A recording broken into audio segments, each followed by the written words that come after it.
My aunt asked me to give my graduation money to her son. Family helps family. Last year, I graduated from UNLV and had a small party to celebrate. Nothing fancy, just a chill backyard thing with some friends and family. I got about $500 in cards, some cash, and a few gift cards. I was super grateful. The next day, my aunt, my mom's sister, calls me and says, "So, you gonna share some of that money with Jordan?" Jordan is her 20-year-old son. He dropped out of college last year and hasn't really been doing much since. At first, I laughed. I thought she was joking. She wasn't. She goes, "You know he's been struggling, and you're lucky to graduate. It'd be nice if you passed some of that along." I told her no. It was a gift for me. Then she got all cold and said I was acting brand new, and hung up on me. Later, she told my mom I was selfish. My mom didn't even blink. She just said, "Then maybe your kid should graduate first." The whole thing was so weird. Haven't heard from Jordan since. Entitled Dad tried to hijack my brother's Make-A-Wish. So my little brother has a terminal illness. It's been a heartbreaking journey watching him go through everything, but recently he got something truly special. A Make-A-Wish trip. He's always been obsessed with animation, so his wish was to meet his favorite animator and get a tour of their studio. It was the one thing he's always dreamed about. That's when he showed up. An entitled dad from a local community group somehow heard about my brother's wish. He showed up at our house completely uninvited, saying he just wanted to have a conversation. Right off the bat, I got a weird vibe, but I let him speak. He starts going on about how his son, 14 male, who apparently has severe social anxiety, should also be granted a Make-A-Wish trip. He said that my brother should give up his spot so his son could have the experience instead. His exact words? "Your brother should choose something easier to share, like a Disney trip or something. That way, both kids benefit." I was in shock. I explained calmly at first that Make-A-Wish doesn't work that way, and more importantly, this was my brother's dream. He doesn't have the luxury of time to wait around or compromise on what brings him joy. And then the dad said something that made my blood boil. He looked me straight in the eye and said, "But your brother's barely out of bed most days. My kid could actually enjoy it." I told him to leave and never speak to us again. But of course he wasn't done. A week later, he called my mom, called her, and he said this: "Your son has the power to make another child happy. Selfishness isn't a good legacy." My mom didn't even argue. She blocked his number right then and there. Thankfully, my brother did get his wish. He had the time of his life last weekend. He got to meet his hero, tour the studio, and the animator even surprised him by designing a mini character based on him. He's been smiling ever since, something I hadn't seen in months. And that entitled dad, he can stay mad, because no one gets to guilt trip a dying child into giving up their one final wish. Screw that guy. Entitled mom tried to sue me for drugging her child, but got herself arrested instead. Hey everyone, let me tell you about the time an entitled mom tried to ruin my morning and ended up arrested. I'm 19 and I work as a server at a restaurant that has a bar. The bar area is 21 plus, and anyone ordering alcohol has to show ID. The rest of the restaurant is family friendly. So this particular morning, I'm serving breakfast. A mom and her daughter, who looks maybe 8 or 9, sit down at one of my tables. I take their drink orders. The kid asks for orange juice. The mom orders water and a mimosa. I check her ID, all good, and put in the drink orders. I personally grab the orange juice and the water, and the bartender handles the mimosa. I bring their drinks over, take their food orders, all normal so far, but when I return with their plates, chaos erupts.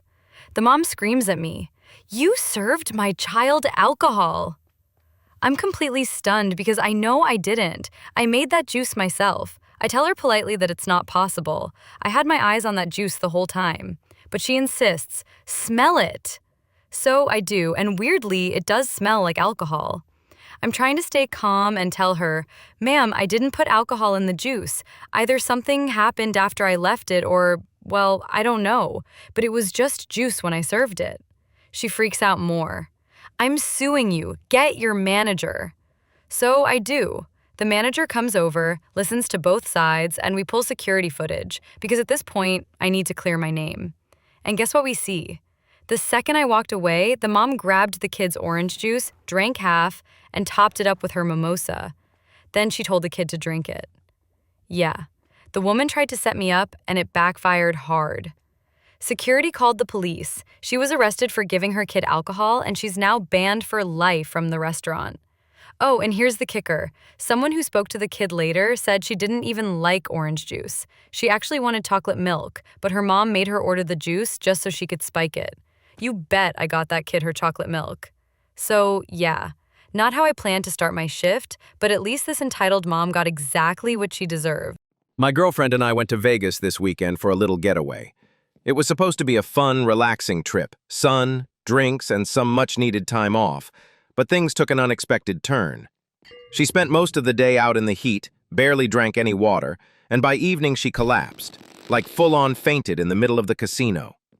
We rushed her to the hospital, thinking it was heat exhaustion or maybe low blood sugar. The doctor said it was just dehydration and she'd be fine. But then they came back with something else from her blood work. They said she's 5 weeks pregnant. Now here's where it gets complicated. Earlier that day, our group had actually been joking about the idea that she might be pregnant. She mentioned she was a few days late, and I made a joke like, "Well, it's not mine, I've had a vasectomy." Everyone laughed, and I even said, if she ever ends up pregnant, I'm asking for a DNA test. I wasn't being mean, just messing around. But now it's real. She's pregnant, and I genuinely don't know how that's possible.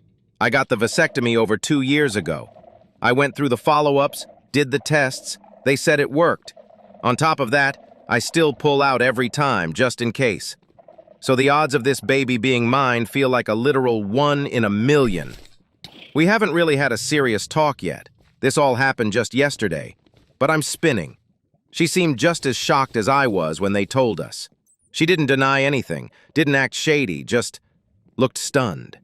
We've both agreed that we're not planning to keep the baby. But even so, I need answers. I'm not accusing her of anything, but I can't lie. This situation has me questioning everything. So, I'm turning to you guys. What would you do if you were in my position? Would you confront her right away? Get a DNA test? Try to stay calm and wait for more info? Because right now, I honestly don't know what to think.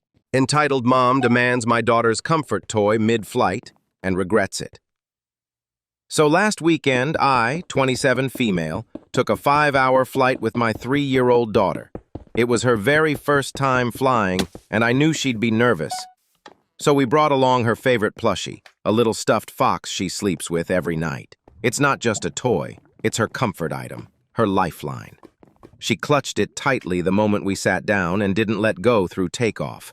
An hour into the flight, a boy, probably 5 or 6, starts crying and fussing in the row ahead of us. Totally understandable. Flying can be overwhelming for kids. But then his mom turns around, points at my daughter's stuffed fox and says, "He's just really overstimulated. Would she mind sharing her toy for a little while?" I just stared at her, stunned. Then calmly I said, "Sorry, she doesn't share this one. It helps with her anxiety." And then this woman scoffs and goes, "Ugh, this is why kids today are so selfish." Excuse me? I kept my mouth shut at first, trying to stay polite. But then she leans over to her kid and not quietly whispers, "Some people shouldn't even have kids if they don't know how to raise them right." Oh no, that flipped a switch. So I looked her dead in the eye and said, loud enough for everyone around to hear, "If you're that concerned about your kid's comfort, maybe next time pack something he actually likes instead of trying to guilt-trip a toddler into giving up her comfort toy." There was a beat of silence, and then a few people around us just went, "Thank you." Someone even muttered, "Seriously." And the best part?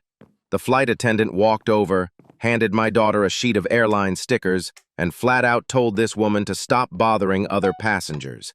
The entitled mom didn't say another word the rest of the flight. My daughter kept her fox. We enjoyed the rest of the flight in peace. And to that mom, if your parenting plan relies on emotionally manipulating strangers, maybe reflect on who actually needs to work on their manners. Am I the asshole for locking up my lunch at work? I work in a small office, just 10 of us, and we all share a communal kitchen, one fridge. Over the past month, I started noticing something really frustrating. My lunch kept disappearing. Not just snacks or a missing soda. Whole homemade meals I'd packed the night before. Gone. No trace, no note, just vanished. It happened 5 times in 1 month. That's not a mistake. That's someone helping themselves repeatedly. And honestly, it's not just annoying, it's expensive, and it throws off my entire day. I brought it up in our office group chat. Just a polite, "Hey, someone's been taking my lunches, please stop." No one admitted anything. I got a few vague sympathy replies like, "Ugh, that sucks," or "Some people are the worst," but that was it. No resolution, and the thefts kept happening. So I did what I thought was reasonable. I bought a small mini fridge and put it under my desk. Nothing fancy, just big enough for a meal and a drink. I even added a lock. And since then, not a single lunch has gone missing. Problem solved, right? Well, not quite. Last Friday, one of my coworkers, let's call her Dana, came up to me during lunch and told me that having a private fridge was weird and selfish. She said it made me look paranoid and like I didn't want to be part of the team. I explained again that my food kept getting stolen and this was the only way to stop it. She actually told me I should just bring food I wouldn't care about losing, like snacks or microwave dinners, because apparently I'm supposed to be okay with people stealing from me, as long as it's cheap. Now a few others are making little comments too, stuff like, "Careful, he might lock up your lunch," or "We get it, you're special." Suddenly I'm the office weirdo, because I got tired of being stolen from. So now I'm wondering, was I actually wrong? Am I the asshole for locking up my lunch instead of just letting this keep happening? He cheated on me while our kids slept inside. We were together for 8 years, 2 kids, married just last September. He was everything to me, the perfect man, the perfect dad. I bragged about him to everyone.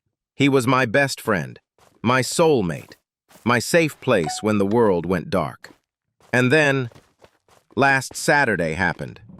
He threw a little party at our house, just a few old high school friends. I stayed inside because I was sick. The kids were asleep upstairs. It was supposed to be a chill night. But through the open window, I heard his voice. And then, her voice. I thought I was being paranoid. I called his phone. No answer. So I went outside, and that's when I saw him, kissing her. Kissing some girl from high school while I was inside sick, while our children were asleep just meters away. When I confronted him, he ran, literally ran away, ignored my calls, didn't reply to a single text. So the next morning, on Father's Day, I packed up the kids and left, drove straight to my parents' house. Happy Father's Day, right? I came back alone after dinner, and he told me everything. He swore they didn't sleep together, just kissed. But a betrayal is still a betrayal. I spent 2 full days away, thinking, crying, breaking, trying to breathe through the pain in my chest. And in the end, I chose to stay. Not because I've forgiven him, not because I'm okay, but because I love him. Because I want my kids to have a family. Because part of me is still praying this was some horrible nightmare I'll wake up from. But I am pissed. I am broken. I feel like a fool. How the hell do you forgive someone who destroyed the one thing you thought was unshakable? How do you trust the only person you've ever trusted blindly after they spit on that trust? How do you stay when every part of you is screaming to run? I don't know if I'll ever have the answers, but right now, I'm just trying to survive. Am I the asshole for throwing cold water on my naked husband? For nearly 20 years, I've been asking my husband to do one simple thing. Push the shower diverter down. You know, the little rod on the tub faucet that switches the water from the shower head to the faucet. Every time he takes a shower, he leaves it pulled up. And that means when I go to turn on the water the next morning, I'm blasted with a freezing cold surprise. He's been tested for ADHD. He doesn't have it, but he swears making lists or setting alarms is physically painful. So instead of being proactive, he just lives in chaos, and I pay the price. Every time it happens, he apologizes. Every time he promises he's working on it. And then 2 weeks later, splash, cold shower again. He'll do better for a while, then back to the same old crap. Always getting better, always working on it. But it never, ever ends. Today, I snapped. I stepped into the shower and once again got hit with a blast of ice-cold water. I lost it. I grabbed a plastic cup, filled it with cold water, walked right over to him, naked, standing by the sink. And without saying a word, I launched that cold water straight into his chest and face. He gasped, shocked, and I told him, "Your apologies mean nothing. Your promises mean nothing. You've been telling me you're working on it for 20 years, but I still keep getting soaked." I told him that from now on, if I get a cold shower, he gets one too, that I'm done begging for basic respect in my own home. If he won't change to treat me better, then I'll change to treat him worse, because I'm done. I'm done asking. I'll be tossing cold water on him every single time I get surprised by one, because I will not spend the rest of my life being treated like I don't matter. So, am I the asshole for finally making him feel the chill? Am I the asshole for not cooking fancier meals for my husband? I'm the only one who cooks in our house. It's just the four of us, me, my husband, our daughter, and my little brother. I'm 25, my husband is 27, and the kids are still in elementary school. My husband barely knows how to make eggs. I've tried talking to him, gently, then firmly, about learning to cook, even just the basics. But he always brushes it off, so all the responsibility falls on me. To make life manageable, I created a simple meal system. Breakfast, eggs or cereal. Lunch, sandwiches, burgers, or leftovers. Dinner, I have about 10 go-to meals I rotate through. Nothing fancy, but it works. Sometimes I get creative, especially on Sundays when I have more energy. But most days I stick to the plan for my sanity. One night I made chicken Alfredo. Nothing crazy, just a standard meal. As we were eating, my husband casually says, "You know, it'd be nice if you made fancier meals sometimes." I asked what he meant. He said he wanted more variety, different meats, more impressive dishes. I nodded. Okay, I'll try. Next grocery trip, I start adding different ingredients, things I don't usually buy. Herbs, sauces, new veggies. We get to the meat section, and I grab some beef cuts to try a couple new recipes. That's when my husband loses it. He starts pulling things out of the cart, muttering about how we can't afford this fancy living. I reminded him he was the one who asked for different meals. Different ingredients cost money. He rolled his eyes and told me I was being dramatic. I just stood there, watching him take half the cart out. So the next week, I cooked the same old dishes. That's what we had ingredients for. A few days in, he starts pouting again. Fried rice? Again? I'm getting tired of chicken. I pointed out that he took all the beef out of our cart last time. He blew up on me, again, saying I'm the asshole because he doesn't know how to cook. So, am I the asshole for not making fancier meals? Would I be the asshole for giving my baby an outdated name? I'm 32 and 7 months pregnant with a baby girl. My husband and I finally picked a name we love, Audrey. At our baby shower, I announced the name, and my sister immediately scoffed. She said, "Audrey? That's so outdated. She's gonna get bullied." Which is hilarious because she wanted to name her kid Ashley, spelled with 3 H's. I laughed it off, but she wouldn't let it go. She kept calling the name ugly, said I was ruining my child's life, and kept texting me to change it after the party. So I blocked her, everywhere. Now she's crying to the family about how I overreacted. So be honest, am I the asshole for wanting to name my daughter Audrey? Dad steals my lunch for his kid. Big mistake. So this just happened, and I still can't believe it. I went to my favorite fried chicken spot. Place was packed, so I grabbed a table outside and ordered fast. I'm sitting there, minding my own business when I hear the table behind me. This loud, obnoxious couple is arguing over the menu while their teenage son just sits there silently. They're still waiting to order, still complaining, when my food arrives. That's when the dad absolutely loses it. "Oh, hell no! That guy got his food before us!" I ignore him. Big mistake. He gets up, grabs my sandwich off my table before I even took a bite, and says, "You can wait. My kid's hungry." He literally shoves it into his kid's hands and tells him, "Eat it." Now here's the twist. I ordered the next to hottest sandwich on the menu. Scotch bonnet and ghost pepper. It's no joke. This poor kid takes a massive bite, like Cookie Monster style, and instantly starts gagging. I mean frat party, jungle juice, sophomore year level gagging. He chokes, coughs, and then throws up all over his dad. The mom starts screaming. People at other tables are standing up. Waiters are rushing over. One guy is laughing so hard he's crying. Another looks like she's gonna puke. The dad, covered in hot sauce vomit, is screaming at me. "What did you do to my son?" I'm just standing there laughing. Manager shows up, we explain what happened, and guess what? Their food hadn't even arrived yet. They get kicked out, told they're banned for life, and as they storm off, covered in regret and hot sauce, the manager pulls me aside, replaces my meal, gives me a $50 gift card, and begs me not to leave a bad review. So yeah, don't steal people's food, folks, especially if it's spicy enough to exorcise a demon. 2025's off to a wild start. Entitled mom demands my dead sister's wedding dress for her daughter. You know how people say weddings bring out the best and worst in people? Well, mine brought out a demon in designer sunglasses. Let me set the scene. My sister Emily passed away 3 years ago. It was sudden, tragic, and left a hole in our family that never really healed. Before she died, she had gotten engaged. She even had her wedding dress picked out. It was a gorgeous, custom-made gown that she designed herself. White silk, lace sleeves, embroidered flowers. It was her dream. After she passed, my parents kept it sealed in a protective case, not to be used, not to be touched. It was sacred. Fast forward to a few months ago when I got engaged. At my engagement party, in walks my distant cousin Karen and her daughter Bella.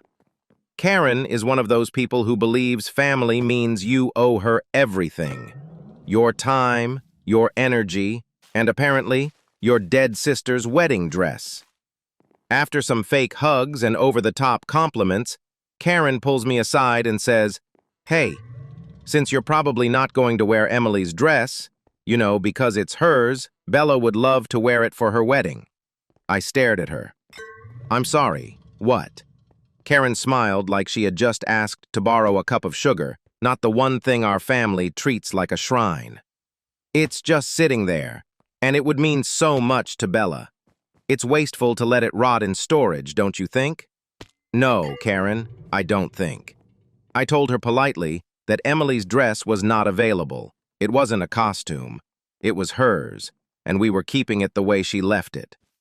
That's when Karen gasped like I had just slapped her. "Wow, so selfish. Bella's getting married before you anyway. Why does a dead girl need a dress? You can't let the living suffer for the dead." My fiancé came over and asked if everything was okay, and Karen immediately turned on the waterworks. "She's attacking me over a dress. I was just trying to honor Emily's memory." Bella, by the way, said nothing. She just sipped her mimosa like none of this was happening. I found out later that Bella didn't even want the dress. Her mom did. Because it was expensive and she didn't want to spend money on a new one. Karen ended up storming out of the party, screeching that we were heartless and that Bella's wedding was ruined because of me. A week later, she called my dad. She told him I had promised her the dress and was now backing out. I thought he was going to have a stroke. He told her that if she ever brought it up again, she wouldn't be invited to my wedding or any family event ever again. So, guess what? Karen showed up to my wedding anyway, in a white dress, trying to pretend like she was just a guest. She got escorted out before the ceremony even started. Later, she posted on Facebook that I was a jealous bridezilla who couldn't share. My entire family dragged her so hard in the comments that she deleted her account for a month. And Bella? She wore a stunning gold dress that suited her way better than Emily's ever would have. So no, Karen, you can't have my sister's dress. Maybe worry less about waste and more about raising your daughter with an ounce of dignity. Am I the asshole for shutting someone down when they tried to talk to me at the gym? I'm a 32-year-old woman, and I don't talk to people at the gym. I show up, stay polite, do my workout, and leave. Not because I'm unfriendly, but because I go in stoned and completely in my zone. It's how I unwind. I'm not looking to socialize. Last week, after my workout, I stopped by a taco stand near the gym. Some guy in his 40s came up and said he recognized me from there. I had never seen him before, but he insisted on walking with me and chatting. I was already annoyed. Just because I took my headphones out to order tacos doesn't mean I'm open to conversation. I gave him some polite small talk, then dipped out. A few days later, I'm at the gym foam rolling, headphones in, eyes averted. Same guy comes right over, squats down next to me, and offers a fist bump. I give a quick nod but ignore the gesture and avoid eye contact. Then today, I'm mid-leg lifts. He walks up again and offers another fist bump. This time, I take my headphones out and say, "Look, man, I don't want to do this. I'm here to work out. I'm not here to make friends. I don't want to talk to you." He goes, "I was just saying hi." And I said, "Yeah, I get it. Please don't." I put my headphones back in and kept going. I know it probably looked rude, but I don't think someone's need to connect outweighs my right to focus on my workout. Does that make me the asshole? Some people online said I'd react differently if he was attractive. That's not true. I get awkward talking to anyone, man, woman, doesn't matter. I'm just not in the mental space to be social at the gym. I even keep a post-it in my bag that says, "Hi, I think you're cute, but I want to respect your gym time. Text me if you want to get coffee." I've never handed it out, but it's there just in case. Now here's something else. A couple months ago, I was mid-bicep curl, eyes closed, pushing to failure. I opened them to see a man's face 3 inches from mine. I was startled. He grabbed my arms and forced them back onto the machine, saying, "One more." I pulled away and snapped, "Who the hell do you think you are?" He muttered, "I was just admiring your work," then claimed he wanted to use the machine. I said, "You can wait until I'm done." He rolled his eyes and walked off. I was shaking. Then another guy walked up and said, "You really shouldn't have to put up with that." I thanked him, and he left. And that stuck with me. Why did he say that to me, instead of to the man who crossed the line?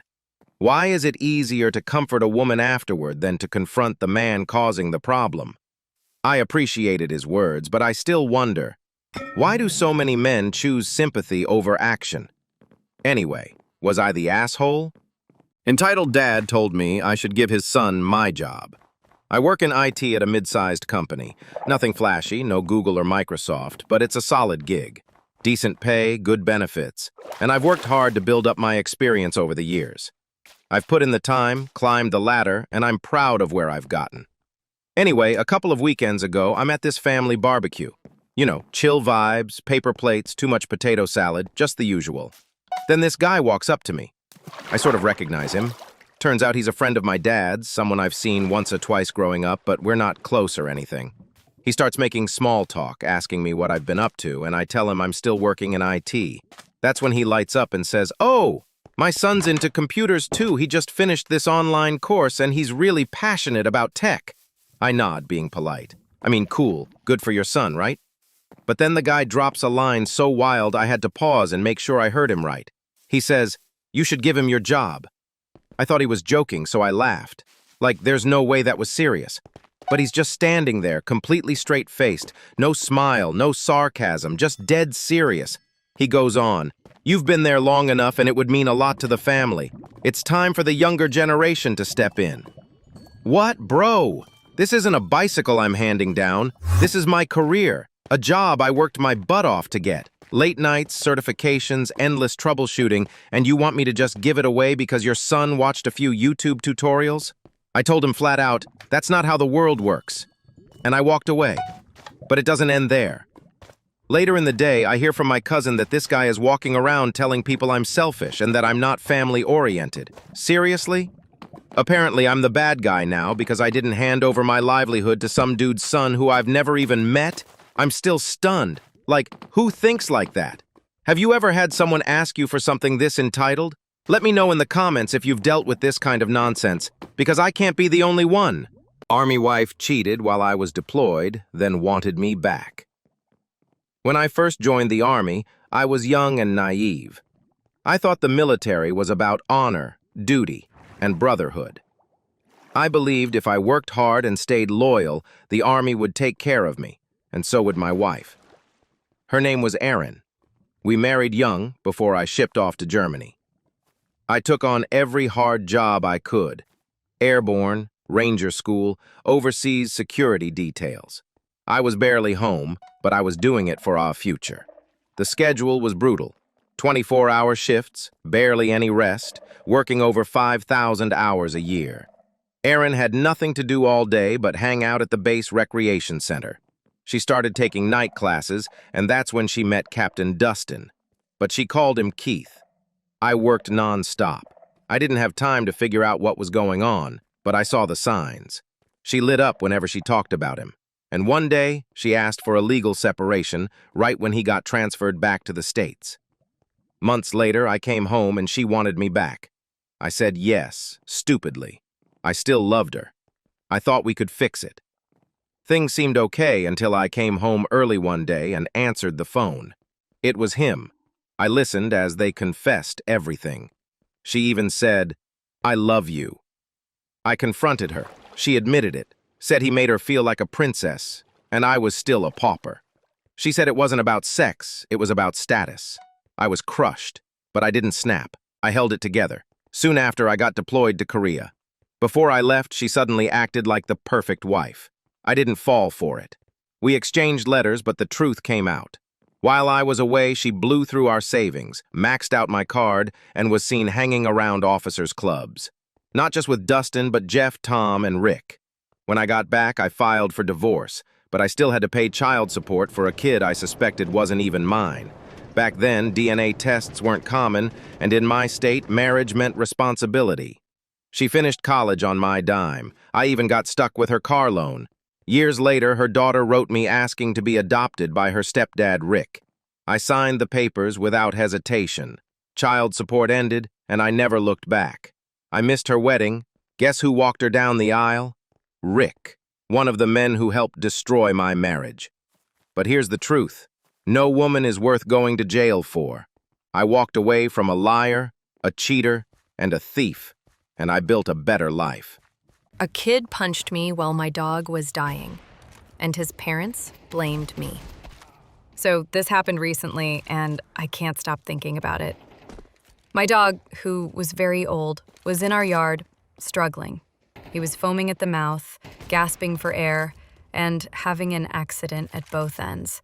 We'd already been told by the vet that he could pass at any time, so I thought, this is it. I'm panicking, trying to figure out what to do, how to help him. And then, out of nowhere, I see this little kid running straight onto my yard toward us. I don't know this kid. Turns out he's from some party up the street. His mom follows and goes all cheerful, "Hope it's okay if they play. My son's due for a doggy play date." And I'm just standing there, overwhelmed, trying to protect my dog, who's clearly in distress. I step between the kid and my dog, and this kid straight up punches me in the stomach. I swear to you, it took everything in me not to lose it. I didn't hit him, obviously. I just grabbed his arm, restrained him, and walked him back to his mom. And she starts freaking out at me for putting my hands on her kid. I ignore her, because my dog is all I can think about right now. But then the dad comes over, chest puffed out, yelling in my face, "Don't you ever lay a hand on my kid again. He just wanted to pet your dog." Meanwhile, the kid's having a full-on meltdown, screaming because he can't pet the dog. And in the middle of this chaos, my dog starts seizing. Full body shakes, unconscious. Suddenly, it's silent. The parents see what's happening and they back off. The mom whispers to the kid, "The doggy isn't feeling well. We have to let him rest." Honestly, those parents are so lucky I'm a healed person, because I was pushed to my absolute limit. I sat in the dark with my dog, waiting for the vet to come help me move him. He couldn't walk after everything that had happened, and my husband was away for work. That was Wednesday. On Friday, we said goodbye. We had to put him down. Thanks for listening. I just needed to get this off my chest because I can't stop replaying it in my head. My husband slept with a sex worker and claims it was for me. 2 weeks. That's how long it took for my husband, the father of our newborn, to betray me in a way I never imagined. I'd just given birth to our third child. I was exhausted, vulnerable, and trusting. And he He kissed me goodbye, kissed our kids, said he was off to a client meeting. Instead, he drove to the airport, picked up a sex worker he flew in, and took her to a hotel. Here's where it gets insane. They made a sex tape. And his excuse? He told me he did it to make money, that this was for us. His plan was to sell the tape and somehow provide for the family. But the tape didn't turn out the way he wanted, or so he says. The sex worker didn't even know he was married. He hid everything, took off his ring, removed the car seats, used a fake name. It didn't stop there. After that night, he kept paying her for videos, for pictures, because apparently the plan shifted to managing her content and sharing profits. Spoiler, no profits. Just him throwing money at her while I was home changing diapers and nursing our baby. When I confronted him, he actually said, "I did it because I love you. I'd do anything for us, even this." As if cheating was some kind of noble sacrifice. And just when I thought I'd heard it all, I found flirty messages between him and another woman online. He was complimenting her, asking her to dinner, begging to see her when she was in town. His excuse? It didn't mean anything. It was just a distraction from work. I'd never actually meet her. Now he says he's broken, that he needs therapy, that this isn't who he really is. But I can't help wondering, is being broken an excuse? Can someone really claim they cheated and humiliated their spouse out of love? Or is this just another lie he's telling himself to sleep at night? Please, I need honest opinions. Has anyone been through something like this? Is it possible he meant well and just went about it horribly? Or am I being naive for even considering that? I really don't know anymore. I'm so lost. What do I do? I've been entangled with a married man for 2 years, and now I can't sleep at night. What should I do? His last message to me was, "Sorry, I don't want to talk anymore. Bye." I thought he had blocked me long ago, but no. He just chose that final cutting reply. I don't know what hurts more, being blocked or reading those words. People say getting hurt enough helps you let go. So I messaged him, hoping for clarity. I got what I wanted. He didn't want to talk anymore. But the pain didn't lessen at all. We met online. The first time I saw his photo, I felt drawn to him, like he was the right person. He's 8 years older, mature, interesting, gentle. A week later, he confessed he was married. I was angry that he hid it, but I didn't cut him off. I told myself we could stay friends. And for 2 years, we kept in touch. He often asked me to be his girlfriend. I always said no. He was married, and I knew he was looking for an escape from a life that bored him. We chatted about work and hobbies, but it turned flirty. We shared private photos, though I refused video calls. Last December, after he asked many times, I agreed to be his girlfriend. He said that meant we had to video chat. I still didn't feel right. He'd undress on video, I just watched. For a while, he made me happy. He messaged daily, said I love you, but I felt guilty. I was hurting someone else's marriage. Then I deleted our chat app, hoping to break the cycle of waiting for his replies.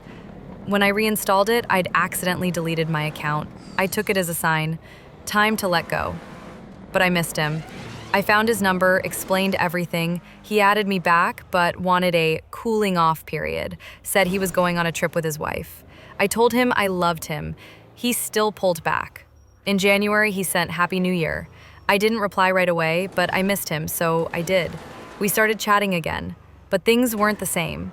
His replies slowed from minutes to hours to days. He said he was too busy. Sometimes he'd say he loved me, then disappear again. Finally, I'd had enough. I told him I didn't want to be there only for his boredom or desires. I said he was avoiding his problems. He said he worked until 3 a.m. and would delete the app. Goodbye. But he messaged again days later, asking how I was. Said he wanted to be friends. I deleted my account for good. I told him I never understood him because he never opened up. He only wanted to talk about us, never his life. Now I stay up at night thinking about him. Friends say, it wasn't real, it was online, you'll get over it. But if that's true, why does it still hurt so much? Am I the asshole for making my sister's gender reveal cake gray because she wouldn't tell me the gender? I'm 23, a guy, and I bake as a hobby. Not just casual baking, I'm good enough that people pay me under the table for weddings and baby showers. So my sister's pregnant and asks me to make her gender reveal cake. No problem. I ask her to send me the info so I can prep the classic pink or blue filling. But she tells me, "Oh no, I want to be surprised too. Just make it neutral for the reveal and we'll all find out together." I'm like, what? A gender reveal cake that doesn't reveal the gender? She says she'll have someone email me the details later. That email never came. The deadline rolls around, still no gender info. So I bake the cake. Inside, gray. Outside, gray. The whole thing gave off cement block energy. I even added little fondant clouds for atmosphere. It tasted amazing, but looked grim. Reveal day comes. They cut the cake expecting magic. My sister's face? Pissed. Her husband looks confused. The room goes quiet. She pulls me aside, whisper yelling, "Why would you make it gray? That's so passive-aggressive." I calmly remind her, "No one told me the gender. What was I supposed to do? Guess? Pull a gender out of thin air?" Now my mom says I embarrassed the family and should have tried harder. Tried harder to do what? Summon the gender through pure vibes? For the record, I did follow up. A couple days before the party, I asked if the info had been sent. She said, "Yeah, someone's taking care of it." So I figured it was handled. I didn't want to be annoying. So, am I the asshole for making the most neutral gender reveal cake in history? Am I the asshole for suing my girlfriend after she had my project car sent to the scrapyard? A few years ago, I bought an old car, a 1967 Impala, with plans to fully restore it. I'd been working on it for over a year, piece by piece. When I bought my first house, I finally had the space, a big garage where I could store the car's body, frame, and all the parts. A couple of months ago, my girlfriend moved in. From day one, she hated that car. She wanted the garage for her own parking, even though we have plenty of space outside. 2 acres of land, shady spots under trees, even a barn. I told her the garage was for my project and it wasn't like I could just put it back together overnight. I had to leave town for a work trip. When I got back, she seemed unusually cheerful, cooking, doing chores, super sweet. But I noticed her car wasn't parked where it usually was. When I asked, she smiled and told me to check the garage. That's when I realized what she'd done. While I was gone, she'd hired people to come and take everything, the car's body, the frame, all the parts, and had it hauled to the scrapyard. I was stunned. I'd spent over $11,000 on that car, the purchase, new parts, services, and so much time and effort. When I told her I was taking her to court, she acted like I was overreacting. I ended the relationship and told her to move out. Her family and friends started blowing up my phone, saying it was just an old junker and she couldn't pay me back anyway. But I'd worked too hard to let this slide. I got a lawyer, gathered receipts, and even had security camera footage showing her letting the guys in. I also filed a police report for theft. And here's the best part. The police found my car. The scrapyard had tried to hide it, stacking it behind other vehicles, but they couldn't fake the paperwork. The VIN matched my title. At least one person at the yard was arrested and the police are investigating further. My car is still in police custody as evidence, but I'm hopeful I'll get it back soon, and I'm beyond relieved they found it. So, am I the asshole for suing her? I really don't think so. Am I the asshole for exposing my sister's fake cancer to our parents after she refused to come clean? I, 34 female, just found out my sister, 31 female, has been lying to our entire family for the past 8 months, claiming she had cancer. She shaved her head, said she was going through chemo, and even had our parents move in to support her through treatment. But something felt off. She always seemed way too energetic for someone supposedly undergoing aggressive chemotherapy. Plus, she refused to let anyone come with her to appointments and would regularly go out late like nothing was wrong. Last week, I ran into the office manager from the clinic she claimed was treating her. Small town, so I casually brought up my sister. The woman looked confused. She had no idea who I was talking about. That's when the alarm bells really went off. I started digging, called around, eventually confronted my sister with what I'd found. She broke down and admitted everything. Turns out, she made the whole thing up. She was drowning in debt, couldn't afford rent, and thought if she faked having cancer, our parents would move in and help so she could stop paying her bills. I was furious. I gave her 24 hours to tell them the truth, or I would. She begged me not to, said it would destroy her relationship with them. She didn't tell them, so I did. Our parents were devastated, absolutely heartbroken. Now my sister's furious with me. She says I had no right to out her, that she was planning to fake a miraculous recovery next month to end the lie. She says I ruined her life. That family should protect each other, not expose each other. But in my eyes, she used our parents. She exploited their love and trust, and she expected me to just sit back and let it happen. So, am I the asshole? Am I the asshole for not adjusting our China trip to my brother-in-law's cardio limits? I recently took a trip to China with my sister, her husband Doug, their 12-year-old son, my wife, and our 2 kids, 11 and 9. My sister and I were born in China, but our family moved to Dallas when we were young. She stayed there and built a life, while I settled in the Pacific Northwest with my family. Growing up, our parents emphasized healthy food and staying active, and my sister and I kept those values. Doug, on the other hand, is American in every stereotypical sense. Think processed food as a staple and refusing to walk more than a few blocks. He'll drive a full-sized SUV to the corner store. He's not completely immobile, but he's definitely not built for long-distance walking. Their son had just finished studying ancient China in school and was especially fascinated by the terracotta warriors. My sister thought it was the perfect time for him to visit his roots. Since I was already planning a trip to Chongqing to see family, we coordinated to make it a whole family adventure. Beijing, Xi'an, Nanjing, all the good stuff from his school curriculum. I handled most of the planning and tried to hint that there'd be a lot of walking, especially since Chinese cities rely heavily on public transport. Doug brushed it off, but once we arrived, the problem became obvious. Doug struggled to keep up with even moderate walking. My sister often stayed behind with him, while my wife and I forged ahead with the kids to keep pace with tour groups and maximize the experience. The breaking point came at our last stop, our grandmother's hometown near Chongqing, which is basically a city made of stairs. One humid afternoon, I decided to take the kids to a local market through a park that our family helped build generations ago. Doug insisted on coming. I warned him it was a long walk, but he said he didn't want to sit around all day. Half a mile in, he was clearly struggling. I slowed down, but the kids kept running ahead. After we got through the park, I finally convinced him to take a taxi back. The kids and I continued on to the market.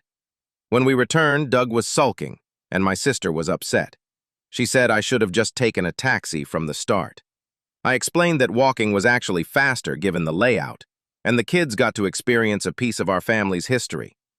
She told me she hadn't realized how physically demanding the trip would be and that I didn't factor in Doug's limitations when planning. Look, I could have been more mindful of Doug's fitness level, but I wasn't going to let the whole trip revolve around his limits, especially when it meant robbing the kids, my nephew included, of a once-in-a-lifetime chance to connect with their heritage. They all said it was one of the best experiences of their lives. So, am I the asshole? Am I the asshole for eating ice cream every night, even though my sister-in-law doesn't want her daughter to see it? Most nights after dinner, I treat myself to a small ice cream cone. It's not anything wild, just one of those mini cones with a tiny scoop. Maybe 2 scoops if it's been a rough day, but honestly, that's rare. I don't drink, I don't smoke, I don't really do anything fun. This is my one small daily indulgence. Right now, my brother, his wife, and their young daughter are staying with me for a few weeks, just until mid-June. I love having them here, and most nights we all eat dinner together. Afterward, they usually hang out in the living room watching TV, while I go about my usual routine, including my little ice cream treat. A few days in, my sister-in-law pulled me aside and asked if I could stop eating ice cream in the evenings. She said her daughter was starting to ask questions like why she doesn't get any, and that it's undermining what she told her, that ice cream is a sometimes food. I get it. She's trying to raise her daughter with a healthy relationship with food, and I respect that. So I compromised. I said I'd wait until her daughter was in bed before eating it, but that didn't work. Her daughter kept wandering into the kitchen, still catching me mid-cone, still asking for some. That's when my sister-in-law got more annoyed and said things like, "Really? Do you need to eat ice cream every single day?" I said, "No, I don't need to, just like she doesn't need to drink a glass of wine every night either." She didn't take that well. Lots of sighing, clearly irritated. My brother eventually asked me if I could just stop altogether to avoid drama, but honestly, I deserve my little treat. I'm not rubbing it in their faces, I'm just living in my own house, doing what I always do. So, am I the asshole? Am I the asshole for not taking my niece shopping after she was extremely rude to me, even though she apologized? I don't have kids and I've never really been around them. No siblings, no cousins, never babysat. So I'll admit this is kind of a blind spot for me. Anyway, about a month ago, I took my 13-year-old niece, Gabby, to the park. I like hanging out with her. We usually do something together every couple of weeks, just us. While we were there, I told her about an event I was going to with my boyfriend, and she asked to see my dress. I showed her a photo of me in it. She made a face and said, "That's so ugly. You look really fat. Isn't your boyfriend gonna think it looks bad?" I was stunned. I'm not even overweight. I mean, I have some fat on my body like most people, but I'm not fat. And even if I were, who says that to someone's face? It really hurt. Later, my sister said she'd talk to her. A few days later, she brought Gabby over to apologize. But to me, it didn't feel real. Gabby rolled her eyes, muttered an apology, and looked totally annoyed. I thanked her, but told them to leave. Since then, I haven't made any effort to see her. Before all this happened, I'd promised to take her summer clothes shopping. I was really looking forward to it, actually. But after what she said and how she apologized, I didn't want to anymore. On Mother's Day, we were all at my mom's place, and Gabby asked me when we were going shopping.